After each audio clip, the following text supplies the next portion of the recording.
కన్నీటితో ఉన్న కుటుంబం, వేదనలో ఉన్న కుటుంబం, నలిగిపోతున్న కుటుంబం యేసయ్యకి సమాధి చూపించినప్పుడు సమాధిలో ఉన్న ఆ లాజరుని బయటికి తీసుకొచ్చేసాడండి. ఈరోజు నువ్వు అలాంటి అనుభవంలో ఉండొచ్చేమో, అలాంటి పరిస్థితుల్లో నీ జీవితం ఉండొచ్చేమో, అలాంటి పరిస్థితి నీ కుటుంబం ఉండొచ్చేమో. దేవుడు అడుగుతున్నాడు, ఎక్కడ ఉన్నావు నువ్వు?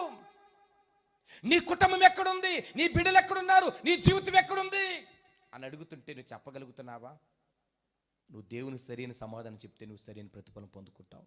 ఎన్నిసార్లు నువ్వు ప్రార్థన చేసినా నువ్వు ఉండేది ఎక్కడ, నువ్వు చేసేది మరి ఎక్కడైతే అక్కడే ఉండిపోతావు. 38 సంవత్సరాలు బెతస్దా కోనేటి దగ్గర వాడిని ఎవ్వడు కూడా బాగు చేయలేదండి.